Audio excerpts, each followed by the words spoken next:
Hello friend, हम लोग DSP की पाठशाला का आखिरी प्रैक्टिस सेट को डिस्कस कर रहे थे। आज के वीडियो में हम लोग समान विज्ञान और कंप्यूटर के क्वेश्चन को डिस्कस करेंगे और इसके साथ ही ये जो डीएसपी की पाठशाला का 11 प्रैक्टिस सेट है वो कंप्लीट हो जाएगा। मैं 11 प्रैक्टिस सेट के लिए एक अलग से प्लेलिस्ट बना दिया हूँ, तो जिन स्टूडेंट का जो प्रैक्टिस सेट बाकी है वो जाकर प्लेलिस्ट से ज़रूर देख लें। तो शुरू करते हैं आज की वीडियो को।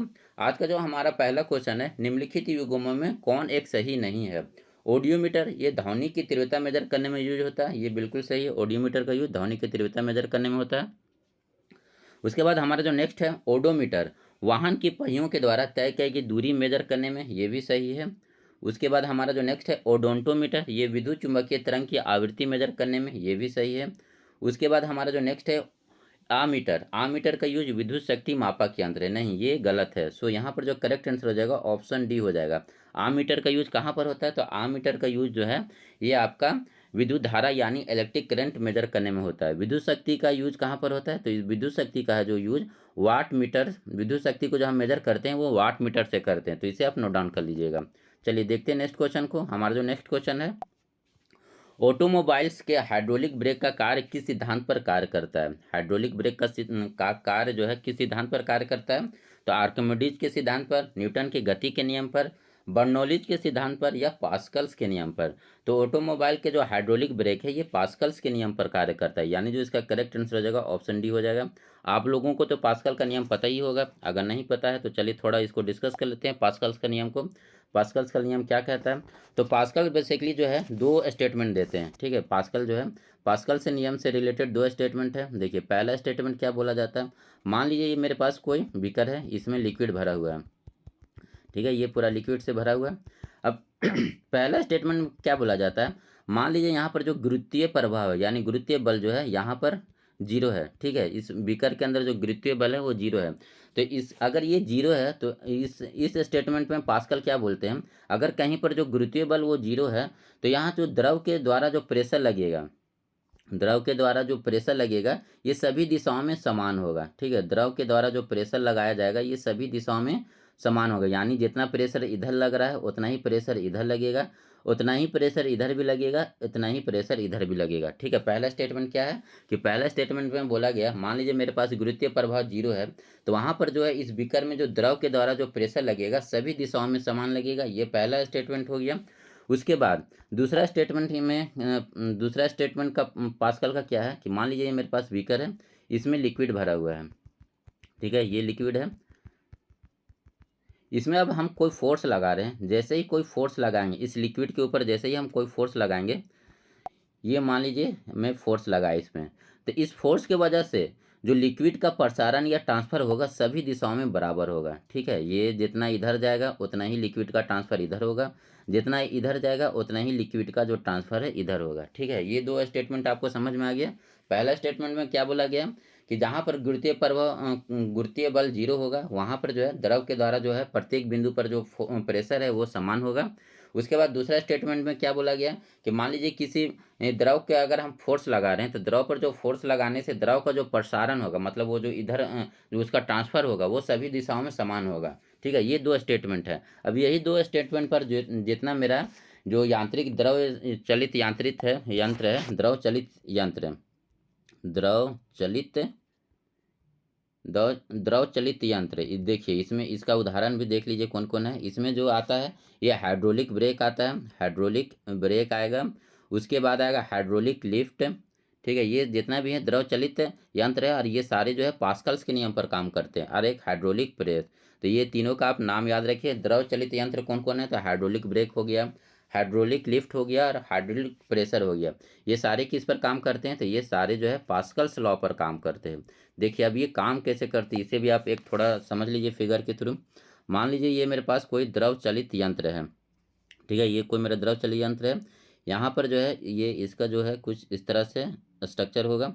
यहाँ पर जो है मेरे पास एक पिस्टन लगा हुआ है, एक पिस्टन ये है, ये पिस्टन ए इसका नाम दे दीजिए, और एक पिस्टन यहाँ पर लगा हुआ है, ये इसका नाम दे दीजिए बी, ठीक है। ये पिस्टन है हमारे पास, दो पिस्टन है। मान लीजिए इस पिस्टन पर जो है इसका जो एरिया है 1 मीटर स्क्वायर का है, और इस पिस्टन का जो एरिया मान लीजिए ये 4 मीटर स्क्वायर का है। ये मैं बस एक उदाहरण के लिए बता रहा हूँ। यहाँ पर जो है इस पिस्टन का एरिया कितना 1 मीटर स्क्वायर का है और इस पिस्टन का जो है एरिया कितना 4 मीटर स्क्वायर का है। ठीक है, और इसमें क्या है, ये पूरा लिक्विड है। यहाँ पे ये पूरा जो है ये लिक्विड है। देखिए अब कैसे कार्य करता है ये। अब पहला देखिए, मान लीजिए हम पिस्टन ए पर 1 न्यूटन का फोर्स यहाँ से लगा रहे हैं। ठीक है, पिस्टन ए पर कितना न्यूटन का फोर्स लगाएं, 1 न्यूटन का हम फोर्स लगाएं पिस्टन ए पर। ठीक है, अब इस फोर्स के वजह से इस जो लिक्विड है यहाँ पर कुछ प्रेशर उत्पन्न हुआ होगा। ठीक है, 1 न्यूटन के फोर्स लगने से यहाँ पर कुछ प्रेशर उत्पन्न हुआ होगा। तो आपको पता है कि प्रेशर का वैल्यू क्या होता है, फोर्स पर यूनिट एरिया। ठीक है, फोर्स पर यूनिट एरिया होता है प्रेशर का वैल्यू। तो यहाँ पर हम फोर्स कितना लगा रहे हैं, 1 न्यूटन का लगा रहे हैं, और यहाँ पर जो एरिया है पिस्टन का कितना 1 है। तो यहाँ पर जो फोर्स लगेगा कितना लगेगा, 1 पास्कल्स का लगेगा। ठीक है, यहाँ तक आपको बात समझ में आ गया। क्या बोला मैं कि यहाँ पर 1 न्यूटन का फोर्स लगा इस पिस्टन पर। इस 1 न्यूटन के फोर्स की वजह से यहाँ पर जो प्रेशर लगा कितना पास्कल्स का लगा, तो 1 पास्कल्स का प्रेशर लग गया। ठीक है, अब देखिए पास्कल्स का नियम अब कैसे यहाँ पर काम करता है। मैंने क्या बोला था कि जब हम फोर्स लगाते हैं तो द्रव का जो संचालन होता है सभी जगह समान होता है, और द्रव जो है गुरुत्वीय जहाँ पर गुरुत्वीय प्रभाव नगण्य होता है वहाँ पर जो है द्रव हर दिशा में जो है बराबर प्रेशर लगाएगा। तो यहाँ पर अगर 1 पास्कल्स का प्रेशर लग रहा है, ठीक है, मैं इसे दूसरा कलर से दिखा दे रहा हूँ। यहाँ पर जैसे मेरा 1 पास्कल्स का प्रेशर लग रहा है, तो मेरा यहाँ पर भी जो है कितना लगेगा, 1 पास्कल्स का ही प्रेशर लगेगा। ठीक है, इस पॉइंट बी पर भी मेरे पास कितना पास्कल लगेगा, 1 पास्कल लगेगा। अब देखिए पॉइंट बी पर मेरे पास प्रेशर कितना लग गया है, 1 पास्कल्स का। और पॉइंट बी का जो एरिया है, जो पिस्टन बी है, पिस्टन बी का एरिया मैंने कितना माना हुआ, 4 मीटर स्क्वायर माना हुआ। तो यहाँ पर जो फोर्स लगेगा ये फोर्स कितना हो जाएगा, तो फोर्स यहाँ मल्टीप्लाई हो जाएगा पी इंटू ए। क्या है कि आपका जो प्रेशर होता है एफ इंटू ए, तो अगर मैं इसको फिर उल्टा करूँगा तो ये पी इंटू ए हो जाएगा। यहाँ पर प्रेशर कितना हो गया, 1 हो गया, और एरिया कितना हो गया, 4 हो गया। 4 तो न्यूटन का यहाँ पर आपका जो फोर्स लग गया। ठीक है, तो आप इससे क्या कंक्लूजन निकाल रहे हैं आप, यहाँ पर जो कंक्लूजन निकल रहा है आपको क्या निकल रहा है कि जैसे ही हम 1 न्यूटन का फोर्स लगा रहे हैं यहाँ से, तो इससे 4 गुना फोर्स यहाँ पर लग रहा है। अब मान लीजिए ये जो पिस्टन है इसके ऊपर कोई भार रखा होगा, यही भार को हमें उठाना है। तो हम इसके थ्रू जो है ये हाइड्रोलिक ब्रेक है या हाइड्रोलिक जो भी है मेरा द्रव चालित यंत्र, इसके थ्रू हम 1 न्यूटन प्रेशर लगा के 4 न्यूटन का प्रेशर उत्पन्न करके इससे कई गुना भारी सामान को उठा पा रहे हैं। ठीक है, इसका कंक्लूजन यही है। ठीक है, तो इसका कंक्लूजन क्या निकल गया कि इसके कंक्लूजन से ये निकला कि इस प्रकार जो है द्रव चालित यंत्र का कम बल लगाकर, ठीक है, कम फोर्स लगाकर हम उससे कई गुना अधिक भार को उठा सकते हैं। ठीक है, कम कम बल लगाकर, कम फोर्स लगाकर कई गुना भार को हम आसानी से उठा सकते हैं। तो इसी का यूज जो है यहाँ पर पास्कल के थ्रू होता है। होप ये आपको जो है ये कॉन्सेप्ट समझ में आ गया होगा। बढ़ते हैं अपने अगले क्वेश्चन में। हमारा जो नेक्स्ट क्वेश्चन है, निम्नलिखित कथनों पर विचार कीजिए। तंतु प्रकाशिकीय यानी ऑप्टिकल फाइबर जो है पूर्ण आंतरिक परिवर्तन, यहाँ पर पूर्ण आंतरिक परिवर्तन मतलब हो गया टोटल इंटरनल रिफ्लेक्शन। ठीक है, तो optical fibre total internal reflection के सिद्धांत पर कार्य करता है, ये बिल्कुल सही कथन है। ऑप्टिकल फाइबर संचार तंत्र यानी कम्युनिकेशन सिस्टम में ऊर्जा उपयोग अधिक कम करता है, मतलब ऑप्टिकल फाइबर में जो है ऊर्जा का जो लॉस है वो बहुत कम होता है, ये भी कथन सही है। हमारा जो नेक्स्ट है, ऑप्टिकल फाइबर संचार रेडियो आवृत्ति अवरोध से मुक्त होता है, ये भी कथन सही है। उसके बाद जो हमारा नेक्स्ट कथन है, भारत में ऑप्टिकल फाइबर के निर्माण के रिलायंस उद्योग समूह का संबंध है। नहीं, भारत में जो है ऑप्टिकल फाइबर किसके द्वारा बनाया गया था, तो यहाँ पर जो भारत में जो ऑप्टिकल फाइबर है ये था आपका, इसका नाम था स्टार लाइट कंपनी। ठीक है, नाम क्या है, स्टार लाइट कंपनी। इस नाम को आप नोट डाउन कर लीजिए। भारत में जो है स्टार लाइट कंपनी के द्वारा सबसे पहले जो है ऑप्टिकल फाइबर का निर्माण होता है। तो यहाँ पर जो कथन 1, 2 एंड 3 सही हो जाएगा, 1, 2 एंड 3। सो यहाँ पर जो करेक्ट आंसर बनेगा यहाँ पर 1 एंड 2, 3, यानी जो ऑप्शन है यहाँ पर करेक्ट आंसर हो जाएगा। ठीक है, ऑप्टिकल फाइबर किसके द्वारा बनाया गया था, तो ये सन 2000 में स्टार लाइट कंपनी है उसके द्वारा। अगर बोला जाए ऑप्टिकल फाइबर के जनक किसे कहा जाता है, तो ऑप्टिकल फाइबर के जनक के रूप में नरिंदर सिंह, नरिंदर सिंह को जाना जाता है। ठीक है, ऑप्टिकल फाइबर का फादर किसे कहा जाता है, तो नरिंदर सिंह कपानी इनका पूरा नाम है, कपानी, नरिंदर सिंह कपानी। इस नाम को आप नोट डाउन कर लीजिए। ऑप्टिकल फाइबर के जनक के रूप में किसे जाना जाता है? तो नरेंद्र सिंह कपानी। और भारत में सबसे पहले जो है ऑप्टिकल फाइबर किसके द्वारा स्टार्ट किया गया था? तो ये कंपनी थी स्टारलाइट, वर्ष 2000 में ये स्टार्ट किया जाता है। ठीक है, बढ़ते हैं अगले क्वेश्चन में। यदि किसी ऐनक के लेंस की पावर प्लस दो डायप्टर हो तो इसकी फोकस दूरी होगी 200, 100, 50 सेंटीमीटर या 2 सेंटीमीटर। ये तो काफ़ी आसान क्वेश्चन है, सभी को पता होगा। इसके लिए बस एक फॉर्मूला याद रखना, P=2 होता है 1/f। ठीक है, यहाँ पर जो कितना दिया हुआ है, ये जो हमको फोकल लेंथ निकालना है, तो ये F=1/p। और पी का वैल्यू दिया है +2 डायप्टर, तो ये हो जाएगा 0.5 मीटर। लेकिन यहाँ पर जो ऑप्शन में है सेंटीमीटर में पूछ रहा है, तो इसे हम 100 से गुना कर देंगे और यहाँ से ये कट के आ जाएगा 50 सेंटीमीटर। सो इसका जो करेक्ट आंसर हो जाएगा 50 सेंटीमीटर का जो फोकल लेंथ हो जाएगा। सो यहाँ पर जो करेक्ट आंसर होगा 50 सेंटीमीटर हो जाएगा इसका सही आंसर, तो सी आंसर हो जाएगा। आप लोग कमेंट करके बताएं कि प्लस डायप्टर है ये किस लेंस को बताता है, अवतल लेंस या उत्तल लेंस को? इसका आंसर आप लोग कमेंट करके जरूर बताएं। चलिए देखते हैं नेक्स्ट क्वेश्चन को। वायुमंडल हमारे ऊपर बहुत अधिक दाब डालता है, परंतु हम इसे इसका अनुभव नहीं करते हैं, क्योंकि ठीक है, वायुमंडल हमारे ऊपर दाब डाल रहा है लेकिन हम इसका अनुभव नहीं करते, क्योंकि हमारा रक्त वायुमंडल के दाब से कुछ अधिक दाब डालता है।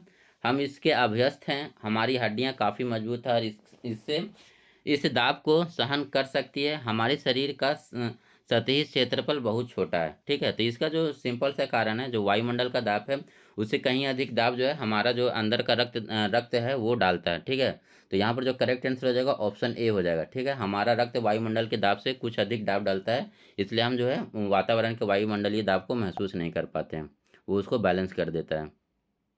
बढ़ते अगले अगले क्वेश्चन में। हमारा जो अगला क्वेश्चन है, नाभिकीय रिएक्टर और परमाणु बम में क्या अंतर है? ठीक है, नाभिकीय रिएक्टर और परमाणु बम में क्या अंतर है? तो नाभिकीय रिएक्टर में कोई श्रृंखला अभिक्रिया नहीं होती है, जबकि परमाणु बम में होती है। नाभिकीय रिएक्टर में श्रृंखला अभिक्रिया नियंत्रित होती है, नाभिकीय रिएक्टर में श्रृंखला अभिक्रिया अनियंत्रित होती है। परमाणु बम में कोई श्रृंखला अभिक्रिया नहीं होती है, जबकि नाभिकीय रिएक्टर में होती है। तो नाभिकीय रिएक्टर और परमाणु बम में अंतर यही है कि यहाँ पर जो नाभिकीय रिएक्टर है वहाँ पर जो श्रृंखला है वो नियंत्रित होती है, मतलब कंट्रोल होती है। यहाँ पर जो इसका करेक्ट आंसर हो जाएगा ऑप्शन बी हो जाएगा। ठीक है, नाभिकीय रिएक्टर में जो श्रृंखला होती है वो क्या होती है? कंट्रोल होती है। अब ये कंट्रोल किसके द्वारा किया जाता है? तो कंट्रोल यहाँ पर जो है मंदक या मॉडरेटर के थ्रू किया जाता है यहाँ पर। तो ये मॉडरेटर के रूप में कभी ये क्वेश्चन पूछ दिया जाता है कि नाभिकीय रिएक्टर में मॉडरेटर या मंदक के रूप में किसका यूज करते हैं? तो नाभिकीय रिएक्टर में जो मॉडरेटर या मंदक के रूप में हम ग्रेफाइट, इसे आप नोट डाउन कर लीजिए, काफ़ी अच्छा क्वेश्चन है, काफ़ी बार एग्जाम में पूछा जा चुका है। ग्रेफाइट और भारी जल यानी D2O, इसका यूज किया जाता है मंदक या मॉडरेटर के रूप में। चलिए देखते हैं नेक्स्ट क्वेश्चन को। हमारा जो नेक्स्ट क्वेश्चन है, सूची 1 का सूची 2 से मिलाना है। ऊर्जा को रूपांतरण और युक्ति या प्रक्रम। तो हीट को इलेक्ट्रिक में यानी उष्मा से विद्युत यहाँ पर कौन कर सकता है? तो यहाँ पर जो है उष्मा का यूज करके विद्युत एनर्जी उत्पन्न करता है सौर सेल। विद्युत से ध्वनि यानी इलेक्ट्रिक को साउंड में बदलता है, ये कौन करेगा? तो यहाँ पर जो है लाउड स्पीकर हो जाएगा। ठीक है, लाउड स्पीकर जो है इलेक्ट्रिक एनर्जी को साउंड एनर्जी में चेंज करता है। द्रव्यमान से उष्मा यहाँ पर कौन करेगा? तो यहाँ पर जो है ये नाभिकीय रिएक्टर में ऐसा काम होता है। ठीक है, उसके बाद रासायनिक उष्मा एवं से प्रकाश। तो रासायनिक उष्मा एवं प्रकाश यहाँ पर ये ईंधन दहन के थ्रू होगा। सो यहाँ पर जो करेक्ट आंसर हो जाएगा ऑप्शन सी हो जाएगा। ठीक है, यहाँ पर जो करेक्ट आंसर कौन सा बनेगा? ऑप्शन सी हो जाएगा इसका करेक्ट आंसर। देखते हैं अपने अगले क्वेश्चन को। रेत और नेफ्थलीन के मिश्रण को हम किसके द्वारा अलग कर सकते हैं? ठीक है, रेत और नेफ्थलीन का मेरे पास मिश्रण है, तो हम उसे किसके थ्रू अलग कर सकते हैं? तो ऊर्ध्वापातन, आश्वासन, आंशिक आश्वासन या क्रोमेटोग्राफी। तो रेत और नेफ्थलीन को जो हम यूज करेंगे अलग करने के लिए, ये हो जाएगा ऊर्ध्वापातन, यानी जिसका करेक्ट आंसर हो जाएगा ऑप्शन ए हो जाएगा। आप सभी को पता होगा तो ऊर्ध्वापातन क्या है? ऊर्ध्वापातन में होता है कि कोई ठोस को हम जैसे ही गर्म करेंगे तो वो सीधे गैस में चेंज हो जाएगा। ठीक है, जनरली होता है कि यार ठोस को गर्म करने पर वो लिक्विड में बदलता है, लेकिन ऊर्ध्वापातन या सब्लिमेशन में क्या होता है कि ठोस को गर्म करने पर वो सीधा गैस में हो जाएगा, जिसमें जो कपूर हो गया, नेफ्थलीन का गोली हो गया, ये सब क्या है ऊर्ध्वापातन के गुण को दर्शाते हैं। तो जैसे ही आप नेफ्थलीन को गर्म करेंगे तो ये गैस के रूप में ऊपर चल जाएगा और जो रेत है वो नीचे रह जाएगा। तो इस तरह हम इन दोनों को अलग कर सकते हैं। चलिए नेक्स्ट क्वेश्चन को देखते हैं। एल्युमिनियम किससे प्राप्त होता है? ग्रेफाइट से, अर्जेंटाइन से, बॉक्साइट से या पिच ब्लेड से। तो एल्युमिनियम का जो एक्स है ये बॉक्साइट है, यानी जो इसका करेक्ट आंसर हो जाएगा ऑप्शन सी हो जाएगा। चलिए आप लोग कमेंट करके बताएं कि झारखंड का कौन सा जिला है जो बॉक्साइट के लिए फेमस है। आप लोग इसका आंसर जरूर कमेंट करके बताएं। चलिए बढ़ते हैं नेक्स्ट क्वेश्चन में। निम्न में से किसमें कार्बन की अधिकतम मात्रा पाई जाती है? ठीक है, यहाँ पर जो है कार्बन की अधिकतम मात्रा किसमें पाई जाती है? पीटवा लोहा में, स्टील में, ढलवा लोहा में या मिश्र मिश्र धातु स्टील में। तो कार्बन की जो अधिकतम मात्रा है वो ढलवा लोहा में होगी। यहाँ पर जो करेक्ट आंसर हो जाएगा ऑप्शन सी हो जाएगा। इसे आप जरूर याद रखें, ये क्या है कि अक्सर जो है एग्जाम में पूछ दिया जाता है। यहाँ पर कार्बन का मात्रा सबसे अधिक कहाँ पर होगा? तो ढलवा लोहा में। चलिए नेक्स्ट क्वेश्चन का सूची 1 से सूची 2 में मिलान करना है। नीला थोथा, नीला थोथा हम किसको कहते हैं? तो ये कॉपर सल्फेट को कहा जाता है। नीला थोथा, copper sulphate. Epsom Epsom salt, Epsom salt यहाँ पर कौन है? तो एप्सम सॉल्ट जो है ये मैग्नीशियम सल्फेट हो जाएगा। बेकिंग सोडा, बेकिंग सोडा के रूप में हम किसका यूज करते हैं? बाइकार्बोनेट का, सोडियम बाइकार्बोनेट। और कास्टिक सोडा के रूप में हम सोडियम हाइड्रोक्साइड का यूज करते हैं। सो यहाँ पर करेक्ट आंसर होगा, यहाँ पर जो करेक्ट आंसर हो गया ऑप्शन डी हो जाएगा करेक्ट आंसर। फिर से सूची 1 का सूची 2 से मिलान करना है। सीएनजी, सीएनजी में क्या है? सीएनजी का मुख्य घटक, तो यहाँ पर सीएनजी का मुख्य घटक जो हो जाएगा मीथेन और इथेन हो जाएगा। सीएनजी का मुख्य घटक यहाँ पर कौन सा हो जाएगा? तो मीथेन और इथेन। उसके बाद एलपीजी, एलपीजी का मुख्य घटक कौन सा है? तो ब्यूटेन और propane. Coal gas, coal gas किसका किसका है? तो ये हाइड्रोजन, मीथेन, कार्बन मोनोऑक्साइड। ठीक है, कोल गैस किससे किससे मिलकर बना होता है? तो हाइड्रोजन, मीथेन और कार्बन मोनोऑक्साइड। और वाटर गैस या जल गैस ये कार्बन मोनोऑक्साइड और हाइड्रोजन से। ठीक है, तो यहाँ पर जो करेक्ट आंसर हो जाएगा इसका ऑप्शन सी हो जाएगा करेक्ट आंसर। चलिए अब नेक्स्ट क्वेश्चन को देखते हैं। जब चींटियां काटती हैं तो वो अंतःक्षेपित करती हैं, मतलब चींटी के काटने पर हमें थोड़ा सा लहर महसूस होता है, वो क्यों होता है? ग्लेस्केल एसिड के द्वारा, मेथनॉल के द्वारा, फॉर्मिक अम्ल के द्वारा या रिस्ट्रिक अम्ल के द्वारा। तो चींटियों के डंक में फॉर्मिक अम्ल पाया जाता है, जिसके कारण उसे काटने पर हमें थोड़ा सा लहर होता है। सो यहाँ पर जो करेक्ट आंसर हो जाएगा ऑप्शन सी हो जाएगा। इसे आप डायरेक्ट ऐसे याद रखिए कि चींटियों के डंक में कौन सा अम्ल पाया जाता है? तो फॉर्मिक अम्ल। ठीक है, देखते हैं नेक्स्ट क्वेश्चन को। गुणसूत्रों की वंशागत का सिद्धांत किसने दिया? मेंडल, सूटन एंड बेवेरी, मूलर या वाल्डेयर। तो गुणसूत्र की जो वंशागत सिद्धांत है ये सूटन और बेवेरी के द्वारा दिया जाता है, यानी जिसका करेक्ट आंसर हो जाएगा ऑप्शन बी हो जाएगा। देखते हैं नेक्स्ट क्वेश्चन को। नाखून काटते समय दर्द नहीं होता क्योंकि नाखून मृत कोशिकाओं के द्रव के द्वारा के द्वारा बने होते हैं जिनमें रक्त संचरण नहीं होता। बस यही ऑप्शन हो जाएगा, यहाँ आगे बढ़ने की जरूरत नहीं है। तो नाखून को काटते समय हमें दर्द क्यों नहीं होता? क्योंकि जो नाखून जो है वो मृत कोशिकाओं के द्रव के द्वारा बने होते हैं जिसमें रक्त का संचरण नहीं होता, जिसके कारण इसे काटने पर हमें जो है दर्द का एहसास नहीं होता। इससे रिलेटेड एक क्वेश्चन और आप नोट डाउन कर लीजिए। अक्सर ये पूछा जाता है कि नाखून और बाल में कौन सा प्रोटीन पाया जाता है। ठीक है, ये भी क्वेश्चन कई बार पूछा गया है एग्जाम में। नाखून और बाल में कौन सा प्रोटीन पाया जाता है? तो ये जो है केरेटिन नामक, केरेटिन, इसे आप नोट डाउन कर लीजिए। नाखून और बाल में कौन सा प्रोटीन पाया जाता है? तो केरेटिन नामक प्रोटीन पाया जाता है। चलिए नेक्स्ट क्वेश्चन को देखते हैं। हमारा जो नेक्स्ट क्वेश्चन है, एंजाइम मूलतः क्या है? शर्करा, वसा, प्रोटीन या विटामिन। ये भी काफ़ी अच्छा क्वेश्चन है, काफ़ी बार एग्जाम में पूछता है ये। एंजाइम मूलतः एक प्रोटीन है, यानी जो इसका करेक्ट आंसर हो जाएगा ऑप्शन सी हो जाएगा। चलिए नेक्स्ट क्वेश्चन को देखते हैं। हमारा जो नेक्स्ट क्वेश्चन है, सूची 1 का सूची 2 से मिलान करना है। विटामिन B12, विटामिन B12 में क्या पाया जाता है? ये तो आप सभी को पता होना चाहिए। विटामिन B12 है, इसमें कोबाल्ट पाया जाता है। हीमोग्लोबिन ये लोहा में यानी आयरन में पाया जाता है। क्लोरोफिल में कौन सा तत्व पाया जाता है? मैग्नीशियम पाया जाता है। अब पीतल जो है ये तांबा का एक मिश्र धातु है। सो यहाँ पर जो करेक्ट आंसर हो जाएगा ऑप्शन ए, यहाँ पर जो है इसका करेक्ट आंसर हो जाएगा। चलिए देखते हैं नेक्स्ट क्वेश्चन को। निम्नलिखित में कौन गुर्दा का सामान्य कार्य नहीं है? ठीक है, गुर्दा का सामान्य कार्य कौन सा नहीं है? रक्त में जल की मात्रा को नियंत्रण करना, ये बिल्कुल सही है। यूरिया को छानकर बाहर करना, ये भी सही है। कई हार्मोनों का श्रवण करना, ये भी सही है। रक्त में शर्करा की मात्रा को नियंत्रण करना, नहीं, ये जो है गुर्दे का काम नहीं है। रक्त में शर्करा का जो नियंत्रण करता है वो अग्नाशय के द्वारा किया जाता है, यानी जो यहाँ पर जो करेक्ट आंसर हो जाएगा ऑप्शन डी हो जाएगा। चलिए नेक्स्ट क्वेश्चन को देखते हैं। फिर से हमारा सूची 1 का सूची 2 से मिलान करना है। हार्मोन, हार्मोन ये कहाँ से निकलता है? तो ये हार्मोन यहाँ पर किसका एग्जाम्पल है? तो टेस्टोस्टेरोन एक तरह का हार्मोन है। ठीक है, हार्मोन इसमें कौन सा है? तो टेस्टोस्टेरोन।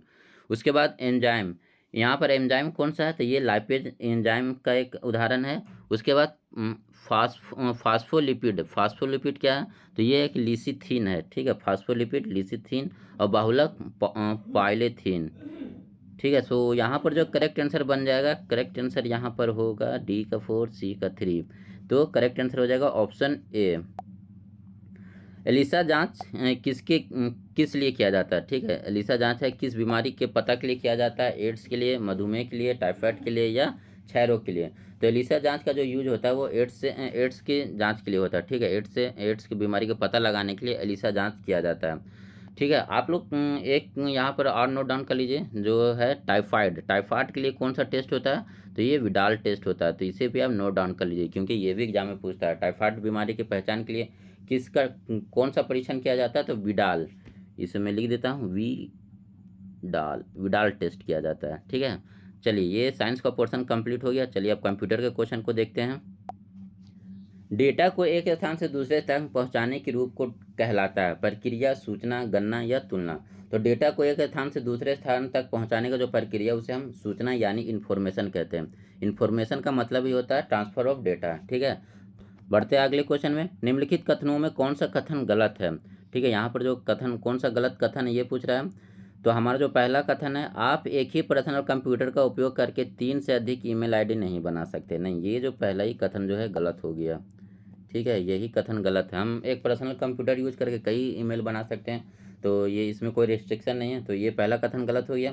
दूसरा कथन क्या है, ईमेल आईडी में रिक्त स्थान नहीं हो सकता। ईमेल आईडी में केवल एक @ यूज होता है। ईमेल आईडी केस संवेदी मतलब से केस सेंसिटिव होता है। ये तीनों कथन सही है, तो इसमें जो करेक्ट आंसर हो जाएगा ऑप्शन ए हो जाएगा। सेलोरा पेंटिनम कोर क्रम का प्रारूप है, ठीक है। ये सोलेरा पेंटिनम या कोर क्या है, तो रैम का एक प्रकार है, कंप्यूटर माइक्रोचिप है, कंप्यूटर माइक्रो प्रोसेसर या उपयुक्त में से भी। तो सोलोरेन पेंटिनम कोर, ये तो आप सभी को पता होना चाहिए, एक तरह का माइक्रो कंप्यूटर का जो है माइक्रो प्रोसेसर है। सो यहाँ पर जो करेक्ट आंसर हो जाएगा ऑप्शन सी हो जाएगा। प्रोसेसर के 3 मुख्य भाग हैं, ठीक है। प्रोसेसर के 3 मुख्य भाग कौन कौन से हैं, एएलयू कंट्रोल यूनिट और register, ALU control unit RAM, cash control unit और रजिस्टर, कंट्रोल यूनिट, रजिस्टर और रैम। तो प्रोसेसर के 3 भाग होते हैं, एएलयू, कंट्रोल यूनिट और मेमोरी। मेमोरी में यहाँ पर रैम दिया हो तो रैम आप मार सकते हैं, तो यहाँ पर जो इसका करेक्ट आंसर हो जाएगा ऑप्शन बी हो जाएगा। माउस, ट्रैक बॉल, जॉयस्टिक निम्नलिखित में किसका उदाहरण है, ठीक है, ये किसका उदाहरण है, तो pointing device, pen input device, data collection device या मल्टीमीडिया डिवाइस। तो माउस, ट्रैक बॉल और जो जॉयस्टिक है ये पॉइंटिंग डिवाइस का एक उदाहरण, यानी जो इसका करेक्ट आंसर हो जाएगा ऑप्शन ए हो जाएगा।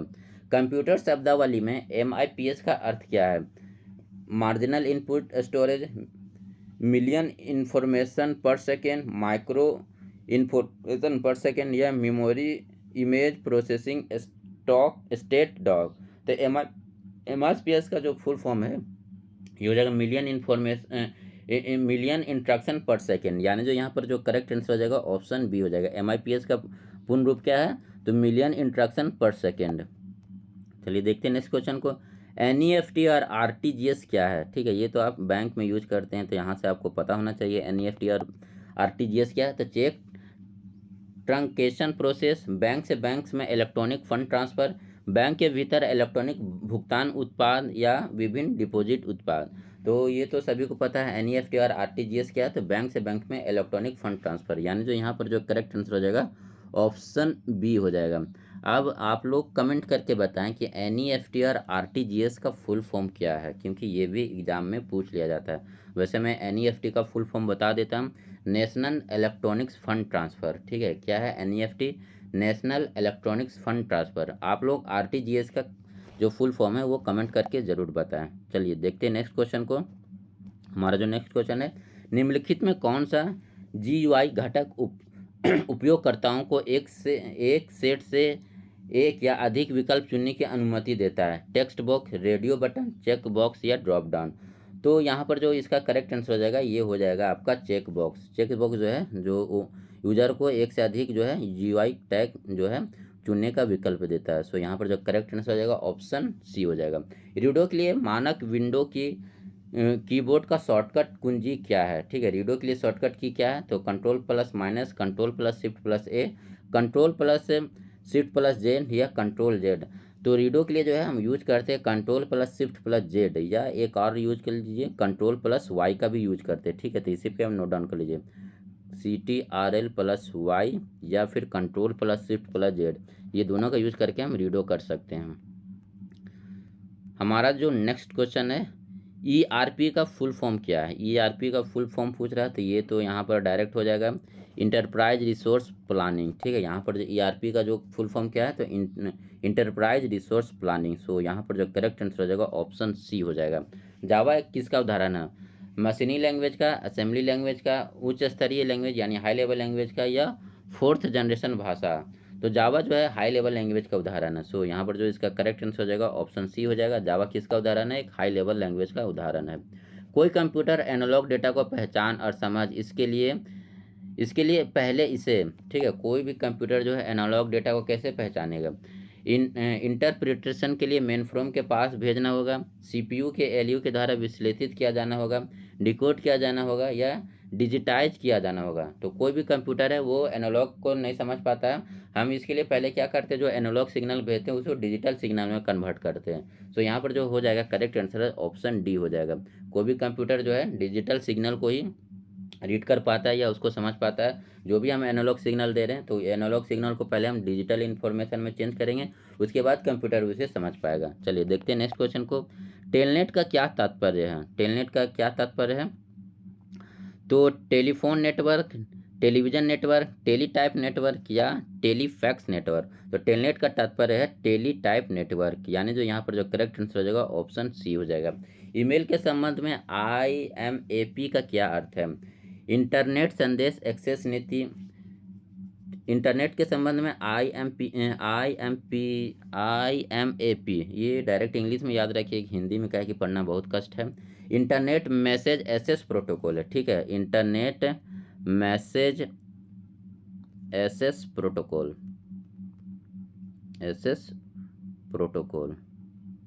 ठीक है। तो IMAP का क्या अर्थ है, तो इंटरनेट मैसेज एसेज प्रोटोकॉल इसका फुल फॉर्म है। चलिए नेक्स्ट क्वेश्चन को देखते हैं। भारत में साइबर सुरक्षा घटनाओं पर रिपोर्ट करना निम्नलिखित में किसके लिए विविधा अधिशेतात्मक है, सर्विस प्रोवाइडर के लिए, डेटा सेंटर के लिए, कॉरपोरेट निकाय के लिए। तो यहाँ पर जो है साइबर सुरक्षा ये सभी के द्वारा किया जाता है। यहाँ पर जो करेक्ट आंसर हो जाएगा ऑप्शन डी हो जाएगा, ठीक है। यहाँ पर जो क्या हो जाएगा ऑप्शन डी इसका करेक्ट आंसर हो जाएगा। देखते हैं अगले क्वेश्चन को। वर्ल्ड वाइड वेब की वह प्रमुख विशेषता कौन सी है जो इसे सीखने और इस्तेमाल करने में सरल बना देती है, database interface, graphical text interface, या ग्राफिकल यूजर इंटरफेस, या पॉइंट टू पॉइंट प्रोटोकॉल। तो इसका जो यूज करने में वर्ल्ड वाइड का जो है ये हो जाएगा ग्राफिकल यूजर इंटरफेस। WW का जो है ग्राफिकल यूजर इंटरफेस काफ़ी आसान होता है, इसलिए जो इसे सीखना और इस्तेमाल करना काफ़ी सरल है। तो यहाँ पर जो करेक्ट आंसर हो जाएगा ऑप्शन सी हो जाएगा। नेक्स्ट क्वेश्चन को देखते हैं। ईमेल खाते के स्टोरेज एरिया को समानता कहते हैं, ठीक है, ये तो आप सभी को पता होना चाहिए। ईमेल खाते के स्टोरेज एरिया को हम उसको क्या कहते हैं, मेल बॉक्स कहते हैं, यानी जो यहाँ पर जो करेक्ट आंसर हो जाएगा ऑप्शन सी हो जाएगा। माइक्रोसॉफ्ट वर्ड के नए संस्करण अर्थात वर्ड 2016 में दस्तावेज डिफ़ॉल्ट रूप में 11 एक्सटेंशन के साथ सहेजा जाता है। तो ये जो माइक्रोसॉफ्ट वर्ड का एक्सटेंशन पूछ रहा है, तो यहाँ पर क्या हो जाएगा .doc, .dcox, .dotm, या .docx। तो यहाँ पर जो माइक्रोसॉफ्ट वर्ड का जो एक्सटेंशन हो जाएगा ये हो जाएगा .docx, यानी जो यहाँ पर जो करेक्ट आंसर होगा ऑप्शन डी हो जाएगा। चलिए नेक्स्ट क्वेश्चन को देखते हैं। हमारा जो नेक्स्ट क्वेश्चन है, माइक्रोसॉफ्ट पावर पॉइंट प्रस्तुतिकरण में स्लाइड का डिफ़ॉल्ट ओरिएंटेशन क्या होता है, वर्टिकल, लैंडस्केप, डायगोनल, या पोर्ट्रेट। तो माइक्रोसॉफ्ट पावर पॉइंट प्रस्तुतिकरण या प्रेजेंटेशन में जो स्लाइड का डिफ़ॉल्ट ओरिएंटेशन होता है वो लैंडस्केप होता है, यानी जो इसका करेक्ट आंसर हो जाएगा ऑप्शन बी हो जाएगा। डेटाबेस में वास्तविक डेटा कहाँ रहता है, स्कीमा पर, टिगर्स पर, रिपोर्ट्स पर, या टेबल्स में। तो डेटाबेस में जो वास्तविक डेटा होता है वो टेबल्स में होता है, यानी जो इसका करेक्ट आंसर हो जाएगा ऑप्शन डी हो जाएगा। सो इस तरह आज हम लोग DSP की पाठशाला का जो है प्रैक्टिस सेट को कंप्लीट करते हैं। Thank you for watching this video.